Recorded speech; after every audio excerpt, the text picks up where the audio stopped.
Hello students, आज हम बात करेंगे इफ़ेक्टिव एटॉमिक नंबर की। इफ़ेक्टिव एटॉमिक नंबर या प्रभावी परमाणु क्रमांक की अवधारणा के बारे में। It is given bye सिजविक। ये जो दिया गया था, किसने दिया था? सिजविक ने। इसे अपन इनर्ट गैस रूल या नोबल गैस रूल भी कहते हैं, अक्रिय गैस नियम भी इसे कहते हैं। इन्होंने कहा कि जब भी कोई संकुल बनता है तो उसमें लिगेंड है, लिगेंड इलेक्ट्रॉन का पेयर डोनेट करता है। किसको? मेटल को। जैसे इलेक्ट्रॉन का पेयर डोनेट करता है तो डोनेट करने के बाद मेटल के पास जो नंबर ऑफ टोटल इलेक्ट्रॉन होंगे वो उसी लाइन के, उसी रो की नेक्स्ट इनर्ट गैस के समान होते हैं या हो जाते हैं। इन्हें प्रभावी परमाणु संख्या कहते हैं। जैसे अपन बात करते हैं कि एग्जाम्पल की, और वो एग्जाम्पल लिया अपन ने CO NH3 6 3+। अगर कोबाल्ट है तो कोबाल्ट कितना है? एटॉमिक नंबर होगा इसका 27, और 27 है परमाणु क्रमांक 27। लेकिन इसमें कोबाल्ट कौन से स्टेट में है? कोबाल्ट है +3 में, तो 3 इलेक्ट्रॉन बाहर चले जाएंगे। तो 27 - 4 कितना बचा? 27 - 3 कितना बचा? 24। नाउ अब कोबाल्ट में कितने लिगेंड्स लगे हुए हैं? कोबाल्ट के साथ लगे हैं लिगेंड 6। एक इलेक्ट्रॉन देता है 2 इलेक्ट्रॉन, तो टोटल कितने इलेक्ट्रॉन होंगे? 6 × 2 दैट इज़ 12 इलेक्ट्रॉन। तो 12 इलेक्ट्रॉन प्लस 24 टोटल कितना हो जाएगा? 36, and 36 is the atomic number of krypton. तो इस तरह से अपन बात करते हैं कि ये जो है नेक्स्ट गैस के समान हो जाता है, और ये होना ही क्या कहलाता है? अक्रिय गैस नियम या प्रभावी परमाणु क्रमांक कहलाता है। इसको अपन इजीली कैलकुलेट कर सकते हैं। There are various examples by which we can easily learn कि जैसे PtNH3 होल 6 है, 4+ है, तो Pt है, Pt का एटॉमिक नंबर कितना है? 78। अगर 4+ बन रहा है तो 4 इलेक्ट्रॉन बाहर जाएंगे, तो 78 - 4 कितना बचा? 74। 74 के साथ 12 इलेक्ट्रॉन्स और आ जाएंगे, क्योंकि 6 लिगेंड लगे हैं तो हो जाएगा 86। लेकिन यहाँ पर कुछ अपवाद भी हैं। अपवाद मतलब कि जहाँ पर इलेक्ट्रॉनिक जो विन्यास है उससे कम या ज़्यादा भी होता है। जैसे अपन एग्जाम्पल लेते हैं PtNH3 होल फॉर 2+ के फॉर्म में तो यहाँ पर सेंट्रल मेटल के पास कितने हैं? 78 है। आयन बनने के लिए कितने इलेक्ट्रॉन की आवश्यकता निकलेंगे? 2। तो 78 - 2 76। और इलेक्ट्रॉन कितने ले रहे हैं? 4 लिगेंड से 8 इलेक्ट्रॉन, तो ये होता है 84। लेकिन होना चाहिए था 86। तो यहाँ पर कुछ इसके अपवाद भी हैं। बात करते हैं अपन अगले पॉइंट की, वो है कीलेट इफ़ेक्ट। कीलेट इफ़ेक्ट क्या होता है कि जब कोई एक्चुअली कीलेट जो है ये it is made up of कीला। ये जो वर्ड है कीला से बना, और कीला का मतलब होता है केकड़े का पंजा। केकड़े का पंजा मतलब जो फिक्स हो, and it is given by Morgans. किसने दिया था? ये मॉर्गन ने दिया था सबसे पहले, और उसी ने जो मैक्सिमम यूज़ किया था 5 और 6 मेंबर रिंग जो बनती है उसके अकॉर्डिंग होता। अब बात करते हैं अपन कीलेट की। तो कीलेट क्या है? ये जटिल हैं, कॉम्प्लेक्स हैं। हाइड्रोजन परमाणु के जो रिप्लेसमेंट हैं उसके विस्थापन से या तो सहसंयोजी बनेंगे या तो उपसहसंयोजी बंधों से बनने के बाद ये उत्पन्न होते हैं। कीलेट बहुत टाइप के होते हैं, अलग अलग तरह से होते हैं। अब अपन इनको कीलेट को अगर वर्गीकरण करते हैं तो पहला आता है, it is based on the bond या नंबर ऑफ टोटल बॉन्ड। कुल बंध संख्या के आधार पर ये इसको और जितनी होगी लिगेंड आयन या धातु के साथ कितने बंध बना रहा है, ये संख्या उसके वर्गीकरण में प्रयुक्त होती है। दूसरा आता है कीलेट बनाने में अम्लीय समूह या उपसहयोजी समूह। यहाँ पर या तो एसिडिक ग्रुप होगा या तो क्या होगा? कोऑर्डिनेटिंग ग्रुप्स होंगे, उनके इन्वॉल्वमेंट से ये होता है। तो यहाँ से ये थोड़ा इम्पोर्टेंट हो जाता है कि 2 एसिडिक ग्रुप रिप्लेस होते हैं। तो मान लो सबसे पहले अपन क्या लेते हैं? COOH ग्रुप लेते हैं। COOH क्या होता है? Oxalic acid.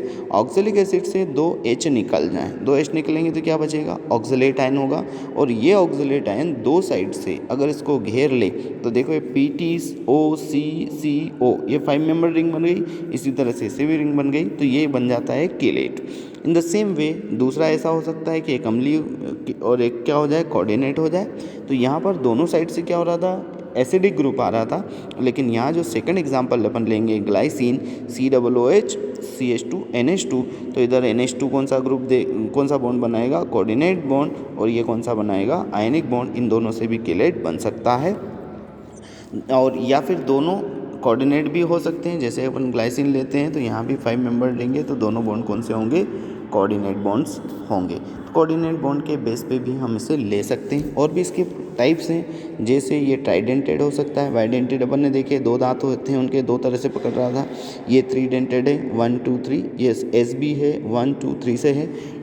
2 covalent to 1 coordinate भी हो सकता है, या 3 कोऑर्डिनेट लिंकेज भी हो सकते हैं, डिपेंड्स कि ये किस तरह का होगा। अब बात करते हैं अपन इनके यूजेस की।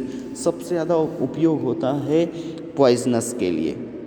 पॉइजनस मतलब कि जब कोई व्यक्ति कोई हैवी मेटल खा लेता है तो उसको एंटीडोट के रूप में ये चीज़ें दी जाती है। और ये क्या करती हैं, जैसे अपना EDTA है, वो क्या करता है कि EDTA कॉम्प्लेक्स बनाता है लेड के साथ और उसे एक्सक्रीशन के थ्रू बाहर कर देता है, तो अपनी जो पॉइजनस है वो कम हो जाती है, ख़त्म हो जाती है।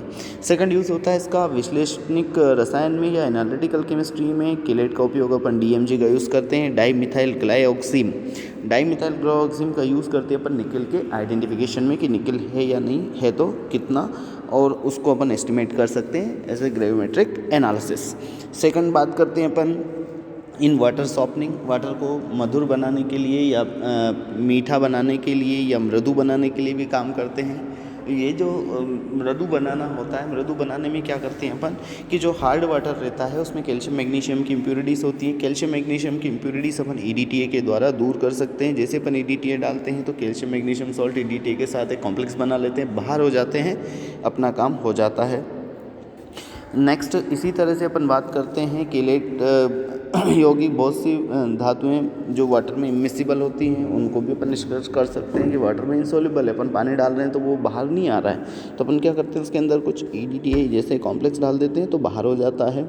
इसका अगला यूज़ करते हैं अपन इन खाद्य पदार्थों के रूप में, भोज्य पदार्थों के रूप में। एडिबल्स जो रहते हैं उनमें फल या फलों का रस, उनको प्रिजर्व करने के लिए भी इनका यूज़ करते हैं। कुछ दवाओं में या डाइंग इंडस्ट्री में इसका यूज़ होता है। बड़े बड़े केलेटिंग एजेंट्स होते हैं जो यूज़ होते हैं in dyeing industry and in drugs medicines. कुछ केलेट शरीर में विषाक्त धातुओं के लिए जो मैंने बताया था आपको, जैसे लेड है, Cu है, तो लेड को अपन कैसे निकाल देते हैं EDTA के द्वारा। बात करते हैं, अब आता है यहाँ पर आंतरिक धात्विक संकुल या inner metallic complex. Inner metallic complex means क्या कि कुछ लिगेंड जैसे एसिटाइल ग्लाइसिनेटो ग्लाइसिन है, ये ऐसे लिगेंड हैं जिनमें उदासीन दाता तथा एनायनिक दोनों सब प्रकार के समूह हैं। और इसमें 2 टाइप के कोऑर्डिनेटिंग बॉन्ड्स बनते हैं, वन इज आयनिक है और सेकंड वन क्या है, न्यूट्रल है। एक आपका एनायनिक है और एक क्या है, न्यूट्रल है। जब लिगेंड ऐसे लिगेंड जब धात्विक आयनों से कोऑर्डिनेट बॉन्ड बनाते हैं तो धातु आयन की जो कोऑर्डिनेशन नंबर है और उसका जो चार्ज है दोनों एक साथ सेटिस्फाई हो जाते हैं। क्योंकि एक माइनस भी दे रहा है और एक क्या है, लिगेंड भी दे रहा है, तो उसकी 2 टाइप की वैलेंसी, एक वैलेंसी होती है प्राइमरी, एक होती है सेकेंडरी, दोनों वैलेंसी एक साथ ये सेटिस्फाई हो जाती है। और इस प्रकार के अगर बॉन्ड बनते हैं तो उसे बोलते हैं अपन इनर मेटेलिक कॉम्प्लेक्स या आंतरिक धात्विक संकुल।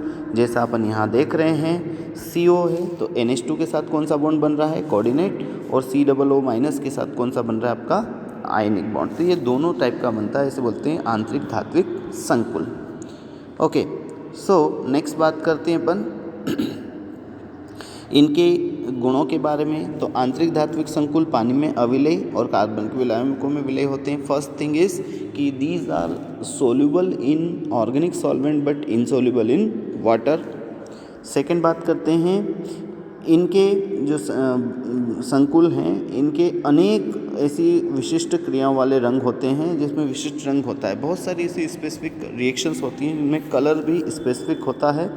थर्ड बात करते हैं अधिकांश आंतरिक संकुलों का गलनांक कम होता है और ये वोलेटाइल होते हैं, कि जो मैक्सिमम कॉम्प्लेक्स बनते हैं इनका जो मेल्टिंग पॉइंट है बहुत कम है और ये तुरंत इनको गर्म करने पे वाष्प बना लेते हैं, वाष्पशील होते हैं। इनका उपयोग करते हैं अपन जब कोई अमिश्रणीय धातु है उसको निकालना है तो उसके यूज़ करते हैं, इंडस्ट्रियल भी और एनालिटिकल रूप में भी करते हैं, जैसा अपन ने अभी देखा था। और एक और देखते हैं अपन, मान लो कि डाइमिथाइल ग्लाइऑक्सिम है CH3C double bond NOH, CH3C double bond NOH, तो इसमें निकल की रिएक्शन कराएंगे तो ये डाइमिथाइल ग्लाइऑक्सिम क्या बना लेता है, निकल डाइमिथाइल ग्लॉक्सिमेट बना लेता है और बाहर निकल जाता है।